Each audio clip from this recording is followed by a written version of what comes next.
ሰላም ሰላም ውድ ቤተሰቦች እንዴት ቆያችሁልን? በዛሬቱ በርካታ ክለቦች ሲመለከቱ አሁን አዳዲስ መረጃዎች ይዘን መጥተናል። አብራችሁን ቆዩ ውድ ቤተሰቦች። እንደተለመደው ለቻናላችን አዲስ ከሆናችሁ በቅድሚያ ቻናላችንን ሰብስክራይብ በማድረግ ቤተሰብ ሁኑን። አሁን ሁለቱ መረጃዎች አለፍን። አብራችሁን ቆዩ። በቅድሚያም ወደ ሪያል ማድሪድ እናልፋለን። ስፔኑ አስ እንደዘገበው ከሆነ ሪያል ማድሪድ ኤድዋርዶ ካማቪንጋ ሊሸጠው የሚችል ሲሆን ክለቡን ከዝውውሩ እስከ 60 ሚሊዮን ዩሮ ለማግኘት ተስፋ አድርጓል ተባለ። ከአንድ ወር በፊት የፈረንሳይ ብሔራዊ ቡድን አሰልጣኝ ዲዲር ዴሻ በካናዳ በአሜሪካና በሜክሲኮ ለሚካሄደው የዓለም ዋንጫ ከጠሯቸው 26 ሰዎች መካከል ካማቪንጋን ሳያካትቱ መቅረታቸው ይታወሳል። ይሁን እንጂ ካማቪንጋ ጊዜውን በከንቱ አላባከነም። በሃርቫርድ ዩኒቨርሲቲ የመዝናኛ ሚዲያና ስፖርት ቢዝነስ ላይ የሚያተኩር የ4 ቀናት ኮርስ በመከታተል የምስክር ወረቀት መቀበሉ ይታወሳል። በአሁኑ ጊዜ ካማቪንጋ በሪያል ማድሪድ ከሚያስፈልገው በላይ ተደርጎ እየተቆጠረ ይገኛል። ክለቡም አዲሱ አሰልጣኝ ጆዜ ሞሪኖ ስብስቡን ለማጠናከር ላቀረቡት ጥያቄ ምላሽ ከመሰጠቱ በፊት አንድ ትልቅ ተጫዋች መሸጥ እንዳለበት ግልጽ አድርጎላቸዋልም ተብሏል። ሞሪኖ ሌላ የማል ተከላካይና ጠንካራ እንዲሁም በተለያዩ ቦታዎች መጫወት የሚችል አማካይ ተጫዋች ማምጣት ይፈልጋሉ ተብሏል። ሁሉም ምልክቶች ደግሞ ካማቪንጋ ክለቡን እንዲለቅ ያስደርጋሉም ብሏል። ካማቪንጋ ባለፉት ሁለት ዘመን በማድሪድ ቤት ከ2024 የቻምፒየንስ ሊግ ፍጻሜ ሊያሳዩ ድንቅ ብቃትን መድገምም አልቻለም። በትራንስፈር ማርኬት መረጃ መሰረት በዚያን ጊዜ የገበያው ዋጋ እስከ 100 ሚሊዮን ዩሮ ደርሶም ነበር። አሁን ግን ከእነዚህ ሁለት ወደ ዘመናት በኋላ ዋጋው በግማሽ ቀንሶ እስከ 50 ሚሊዮን ዩሮ ወርዷልም ተብሏል። ከዚህ ልክ በቅርቡ ያሳዩ ደካማ ብቃትና በቻምፒየንስ ሊግ ፍጻሜ ከባየር ሙኒክ ጋር በቻምፒየንስ ሊግ ሩብ ፍጻሜ ከባየር ሙኒክ ጋር በነበሩ ጨዋታ ያገኘው አከራካሪ ቀይ ካርድ ተመልካቾችን በዚህ ክረምት ከሪያል ማድሪድ ከሚለቁቶቹ አንዱ ሊሆን እንደሚችል እንዲያምኑም አድርጓቸዋል ተብለዋል። የኤሲ ሚላን የዝውውር እቅድ ከፖርቹጋል ተጫዋች በላይ ያለፈ ሆኗል ተብሏል። አሁን ላይ ሜሰን ማውንት አዲሱ ኢላማቸውም ሆኗል ተብሏል።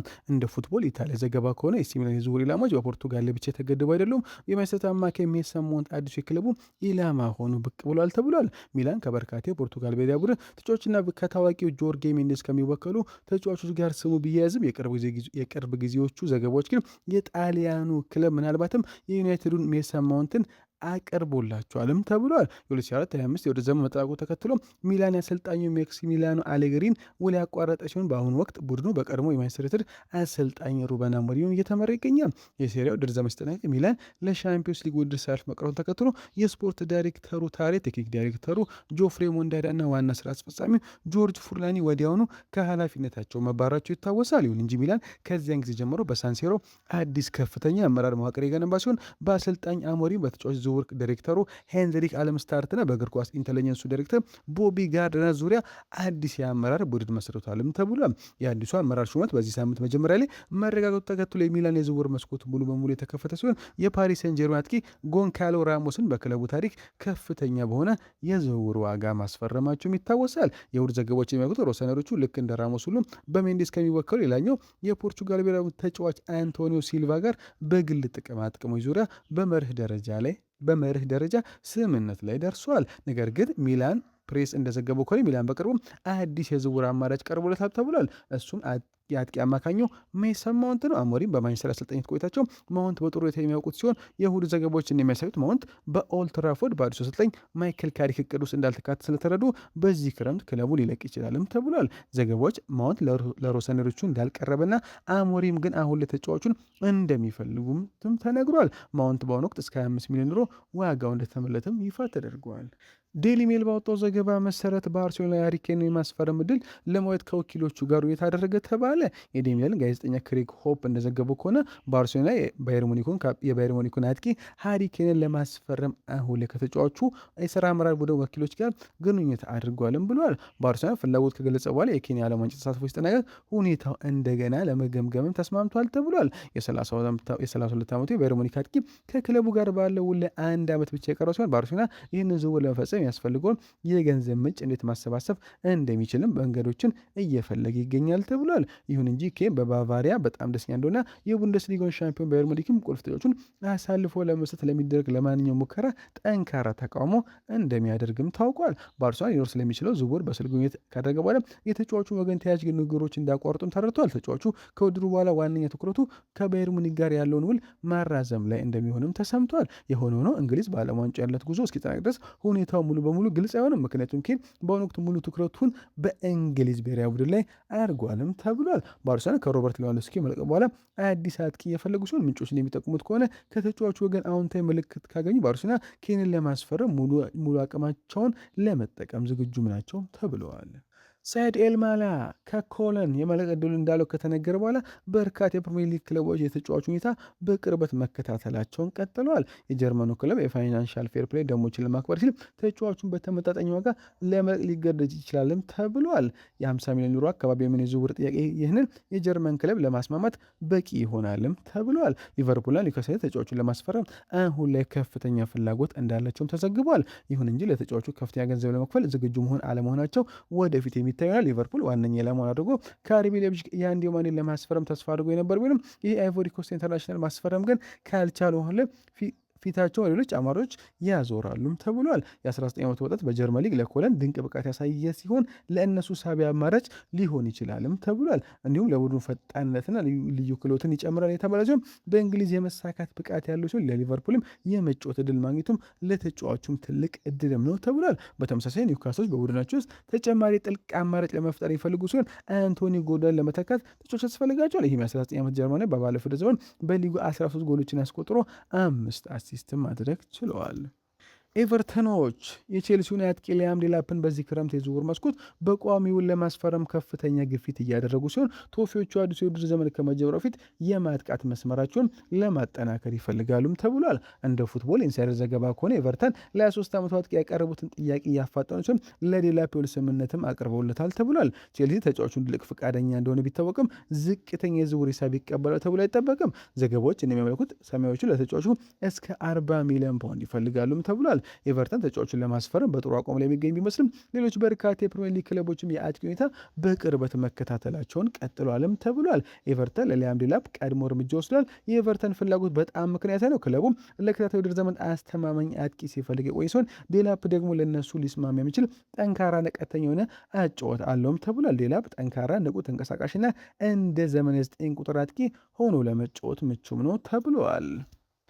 ሮይ ኪን የሳዲዮ ማኔ ዋንጫዎችን ለማንሳትና የባሎን ዶር ሽልማት ለማሸነፍ ማለም ከሊቨርፑል ይልቅ ፒኤስጂን ስለመረጡ ምላሽ ሰጠ። እንደዚህ አይነት ተጫዋቾች ውሳኔያቸው ወደፊት የሚቆጩባቸው አይነት ውሳኔዎች ናቸው። ፒኤስጂ ለሱ የተሻለ አማራጭ አይደለም እያልኩ አይደለም። ነገር ግን የእሱን እድሜና አሁን ያለበትን ወቅታዊ ብቃት ስንመለከት ተጠባባቂ ወንበር ላይ አስቀምጦ ሁለተኛ ምርጫ ወደሚያደርገው ክለብ መሄድ አልነበረበትም። ሊቨርፑልን መምረጥ በእግር ኳስ ሕይወት ውስጥ ከሁሉ የተሻለ ውሳኔ የሆነ ነበር። በተለይም እንደ ፕሪሚየር ሊግ ባሉ ተወዳዳሪ ሊጎች ውስጥ ሊቨርፑል በአውሮፓ ካሉ ትላልቅ ክለቦች አንዱ ነውና በእንግሊዝ ውስጥም እጅግ ስኬታማ በሆኑ ለሳዲዮ ማኔ እጅጉን ተመራጭ ነበር። ሊቨርፑልን ቢመርጥ ኖሮ በክለብ ውስጥ ቋሚ ተሰላፊ እንደሚሆንና በርካታ የግል ሽልማቶችን የማሳካት አቅም እንደሚያገኝ በእርግጠኝነት አውቅ ነበር። በዚህም በቀላሉ እንዴት ሊያምን እንደቻለ አቅም ነገር ግን ወደፊት የሚናገረው ነገር ይኖራል ሲል ሮይ ኪን ተናግሯል። ጆ ኮል ሰንደርላንድ ቼልሲ ለግራኒት ዣካ ያቀረበውን የ8 ሚሊዮን ዩሮ የዝውውር ጥያቄ ውድቅ ማድረጉን አስመልክቶ ምላሽ ሰጠ።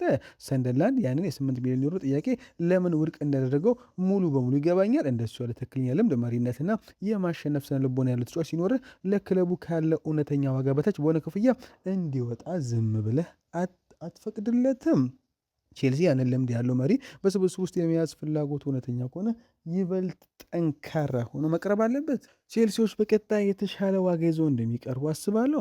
የዣካ አይነት ብቃት ያለውን ተጫዋች በርካሽ ዋጋ ለማግኘት ማሰብ አይቻልም። የአሁኑን ገበያ ሁኔታ ተመልከቱ። ክለቦች አቅም ላላቸው ወጣት ልጆች ሁልጊዜም ከ50 እስከ 60 ሚሊዮን ዩሮ ይጠይቃሉ። ስለዚህም አስቀድሞ በከፍተኛ እግር ኳስ እርከን ላይ ሁሉ ነገር አሳክቶ ለአጠናቀ ተጫዋች አቋማቸውን አጥብቆ መያዛቸው ለሰንደርላንድ አድናቆት ይገባቸዋልም ብሏል። ከቼልሲ እይታ አንጻር ፍላጎት ወረዳለሁ። እንደሱ ያለ መሪዎችን ማግኘት ከባድ ነው። ነገር ግን ከሰንደርላንድ ወገን ስናየው ዣካ በማንነቱ ነው በሎሻ ክፍል ውስጥ ባለው ተሰሚነት የሚያበረከተው አስተዋጽኦ መተካት ለነሱ ከባድ ስለሆነ ለተጫዋቹ ከፍተኛ ዋጋ ቢጠይቁም ትክክል ናቸው ብሎ ተናግረዋል።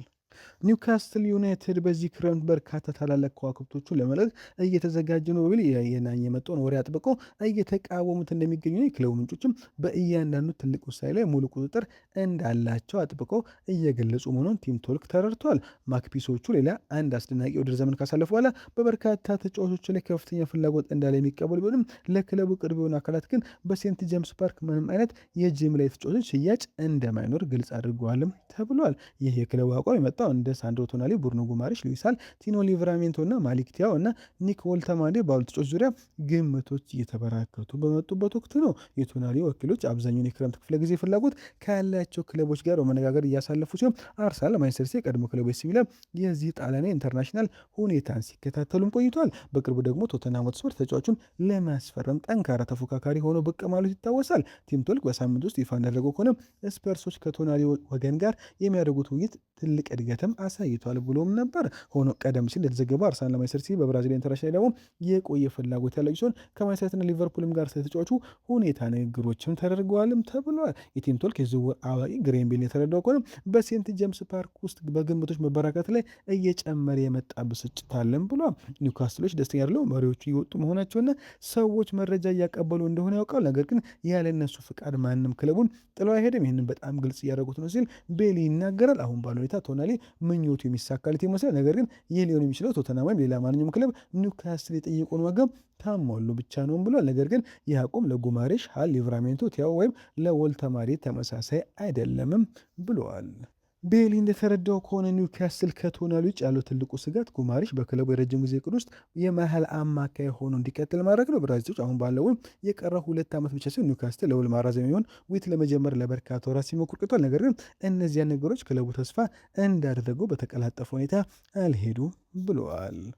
የቦሩሲያ ዶርትመንዱ ጀርመናዊ አማካኝ ፌሊክስ ኔሚቻ አሁንም የፕሪሚየር ሊግ ክለቦች እውነተኛ ኢላማ ሆኖ እንደቀጠለ ሲሄድ ማንቸስተርና ቼልሲ ተጫዋቹን ለማስፈረም አሁን ላይ ጠንካራ ፍላጎት ያሳዩ የሊጉ ክለቦች ናቸውም ተብሏል። ይህ ጀርመን ብሔራዊ ቡድን ተጫዋች በዓለም ዋንጫ ላይ ባሳየው ተከታታይ ድንቅ ብቃት ምክንያት ዝናው ይበልጥ የናኘ ሲሆን ይህም ስለ ወደፊት ቆይቶ አዳዲስ ጥያቄዎችን እንዲነሱ ምክንያትም ሆኗል ተብሏል። ቀደም ሲል እንደወጣው መረጃ ከሆነ የቦሩሲያ ዶርትመንድ ሽያጩ የሚስማማ ከሆነ የ5 ዓመቱ ተጫዋች የማስፈረም እድል ስላላቸው ሁኔታ ከበርካታ ክለቦች ጋር ወኪሎቹ ንግግር እንዳደረጉም ተሰምቷል። ለተጫዋቹ ቅርብ የሆኑ ምንጮች እንደሚያመለክቱት ኒውካስትል ለተጫዋቹ የቆየ ፍላጎት ቢኖራቸውም አሁን ላይ ኔሜቻ ራሱን በሴንት ጄምስ ፓርክ ለመመልከት አይፈልግምም ተብሏል። ምንጮች እንደሚያመለክቱት ከሆነ ባለፈው ወር ከተነጋገሩት ፕሪሚየር ክለቦች መካከል ማንቸስተርና ቼልሲ በኔሜቻ ሁኔታ ላይ ጠንካራ ፍላጎት ማሳየታቸውን ቀጥሏል ተብሏል። ዩናይትዶች በዚህ ክረምት ስብስባቸውን እንደገና እያዋቀሩ ባለበት ወቅት በርካታ የአማካይ አማራጮችን መገምገማቸው የቀጠሉ ሲሆን ቼልሲም በመሀል ሜዳው ላይ ሊያደርጋቸው ቢችላቸው ተጨማሪ ፈራሚዎች ላይ ሰፊ ስራዎችን እየሰሩ ይገኛሉ። ሁለቱም ክለቦች የኔሜቻን የአካል ብቃት፣ የቴክኒክ ብቃትና ሁለገብነት የሚያደንቁለት ሲሆን በትልቁ መድረክ ላይ በዓለም ዋንጫ ያሳየችው ብቃቶች በአውሮፓ ካሉ መሪ አማካዮች አንዱ የመሆን አቅም እንዳለው እምነቱን አጠናክሯልም ተብሏል። በጀርመን የሚወጡ ዘገባዎች እንደሚያሳዩት ከሆነ ቦሩሲያ ዶርትመንድ እስከ 100 ሚሊዮን ዩሮ አካባቢ እየጠየቁ እንደሆነ ቢገለጽም ያ ቁጥር ይሄ ጀርመኑ ክለብ በትክክል ያገኙታል ተብሎ ከሚጠበቀው በላይ እንደሆነም እየተነገረ ነው። ምንጮች እንደሚጠቁሙት ከሆነ ጠንካራ ፍላጎት የሚመጡ ከሆነ ዶርትመንድ ከተጠቀሰው ዋጋ በተወሰነ መልኩ ባነሰ መጠን ለመደራደር ዝግጁ ነው ተብለዋል።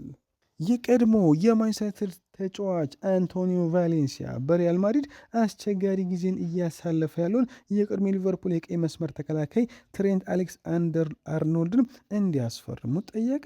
አሌክሳንደር አርኖልድ ባለፈው ክረምት ከፊፋ ክለቦች ዓለም ዋንጫ በፊት በ10 ሚሊዮን ዩሮ ማድሪድን የተቀላቀለ ሲሆን አሌክሳንደር አርኖልድ በማድሪድ ቤት ቆይቶ የባላንዶር ሽልማት የማሸነፍ ህልምን ሰንቆ አንፊልድን ጥሎ የወጣ ቢሆንም በስፔን ዋና ከተማ ግን ከባድ ጅምር እንዳሳለፈም ይታወሳል። ያሳያቸው ተከታታይ ደቂቃ ብቃቶቹም ይህ እንግሊዝ ገና በጠዋቱ ከቡድኑ እንዲቀነስ ያደርጉ ሲሆን ከዚህም በተጨማሪ በጉዳት ምክንያት በውድድር ዘመኑ 21 ጨዋታዎችን አመልጠውት ነበር። ከጉዳት ነፃ በሆነበት ወቅት የውድድር ዘመኑ የገፋ ሲሄድ የአሌክሳንደር አርኖልድ በማድሪድ ያለው ተጽዕኖ እየጨመረ መጥቶም ነበር። ሆኖም ግን ያሉት ነገሮች የበዙበት የውድድር ዘመኑ በጀርመን የእንግሊዝ ብሔራዊ ቡድን አሰልጣኝ ቶማስ ቱሄል 2 ጊዜ ውድቅ ተደርጎ በዓለም ዋንጫ ስብስብ ውስጥም ቦታ ሳያገኝ መቅረቱም ይታወሳል። እነዚህ ሁሉ መሰናክሎች ቢገጥሙትም አሌክሳንደር አርኖልድ አሁንም ቢሆን ብዙ ተጫዋቾች ሊያሳክሉት የማይችሉት ልዩ ክህሎት ያለው በዓለም ላይ ካሉት ምርጥ የቀይ መስመር ተከላካዮች አንዱ መሆንም ችሏል። በእርግጥም የቀድሞ ሊቨርፑል አሰልጣኝ ጀርገን ክሎፕ በተደጋጋሚ ዓለም አቀፍ ደረጃ ያለው ወርልድ ክላስ ፕሌየር ሲሉ ሲጠሩትም ነበር። ቫሌንሲያ ዩናይትድ ምንም እንኳን የ27 ዓመቶች ከዋና ተቀናቃኛቸው ከአንዱ ጋር ጠንካራ ትስስር ቢኖሩም እሱን ለማስፈረም ንግግሮችን መጀመር አለባቸውም ብሎ ያስባል። ቫሌንሲያ በሜትሮ በኩል እንዲህ ሲል ይናገራል። ትሬንት እኔ በጣም የወደው ተጫዋች ነው። በጣም ጥሩ የቀኝ እግር ያለው፣ ኳሶችን በጥሩ ሁኔታ ያሻግራል፣ እንዲሁም በጥሩ ሁኔታ የሚከላከል ተጫዋች ነው። ለማንቸስተር በጣም ጥሩ ይሆን ነበር። ፕሪሚየር ሊጉን በሚገባ ያውቃል። ሻምፒዮንስ ሊግና ፕሪሚየር ሊግን ማሸነፍ ምን ማለት እንደሆነ ጠንቅቆ ያውቃል። እሱ ለስፖርቱ ከፍተኛ ፍቅር ያለው ተጫዋች ነው። እሱም በማንቸስተር ቤት ማየት እፈልጋለሁ። ይሄ ሊሆን የሚችል ተስፋ አደርጋለሁ። ምክንያቱም በኦልድ ትራፎርድ እንደዚህ አይነት ተጫዋች ያስፈልጉናል። በዚያ ስታዲየም ውስጥ ለመጫወት ጠንካራ ማነት ያላቸው ሰዎች ያስፈልጋሉም ብሏል። ማንቸስተር ሁልጊዜም ስብስቡን ማደስ አለበት። ይህ ደግሞ ጥሩ የፕሪሚየር ሊግ ወደ ዘመን እንዲኖረና ዋንጫውን እንዳናሸንፍ ተስፋ የምናደርግበት ቡድን ነው ብለዋል። ትሬንት አሌክሳንደር ወደ ዩናይትድ መዘወሩ አስደንጋጭ ሊሆን ይችላል። ነገር ግን ከቀይ መስመር ተከላካይ አንጻር ወደ ውድ የመጣው ማንኛውም ሰው ሊሆን የሚችለው ምርጡ አማራጭ እንዲሆን ተስፋ አድርጋለሁም ብለዋል። በእርግጥ ዲያጎ ዳሎት እንደማይለቅም ተስፋ አደርጋለሁ ሲል አንቶኒዮ ቫሌንሲያ ይናገራል። ውድ ቤተሰቦች ለዛሬ የነበረ ቆይታ በዚያ በቃ። መልካም